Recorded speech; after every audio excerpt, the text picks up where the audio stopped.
சக்கரவள்ளி கிழங்குப்பா. நிறைய பேருக்கு சக்கரவள்ளி கிழங்கு ஸ்வீட்டு பொட்டேட்டோன்னு சொல்லுவாங்க. ரொம்ப பிடிச்ச பொருளாக தான் இருக்கும். கண்டிப்பாக எல்லாருக்கும் பிடிக்கும். ரொம்ப சாப்பிட்றதுக்கு நல்லாயிருக்கும். ரொம்ப டேஸ்ட்டாகவும் இருக்கும். இதெல்லாம் தாண்டி ஹெல்த்து பெனிஃபிட்ஸுக்கு ரொம்ப ரொம்ப யூஸ் ஆகும் அதிகமாக. அது என்னென்னு பார்க்கலாமா? ரத்தத்தில் உள்ள சர்க்கரை அளவை கட்டுப்படுத்துதுப்பா. சரிங்களா? ரொம்ப உதவியாக இருக்குமா. தைராய்டு சுரப்பியை இயக்கிறதுக்கு சீராக்குமா. இயக்கத்தை சீராக வைக்கிறதுக்கும் உதவுதான்ப்பா. இரத்த செல்கள் உருவாக உதவியாக இருக்குதான். சரிங்களா?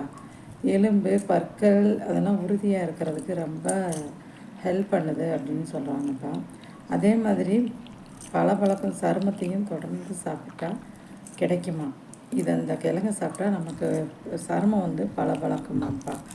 ஆமாம், தொடர்ந்து நீங்கள் சாப்பிட்டு பயனடையுங்கள். உடல் எடையை கட்டுக்கோப்பாக வச்சுக்கிறதுக்கும் இந்த சக்கரவள்ளி கிழங்கு ரொம்ப யூஸ் ஆகுது. கொஞ்சம் எடை கூடுவதற்கும் வாய்ப்பு இருக்குது அப்படின்னு சொல்கிறாங்கப்பா. சர்க்கரை நோயாளி இருக்கிறவங்க அளவாக சாப்பிட்டுக்கலாம். ஓகேங்களா? அளவாக சாப்பிட்லான்னு சொல்கிறாங்க.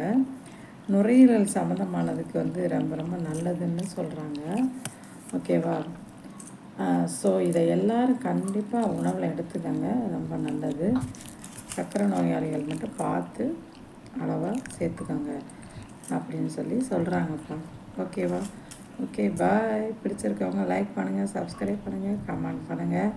முக்கியமாக பார்த்துட்டு கமெண்ட் பாக்ஸில் இதில் என்ன கிழங்கு நீங்கள்லாம் பார்த்துருக்கீங்களா, சாப்பிட்ருக்கீங்களா அப்படின்னு கமெண்ட் பாக்ஸில் கமெண்ட் பண்ணுங்கள் ஃப்ரெண்ட்ஸ். ஓகேங்களா? பாய்.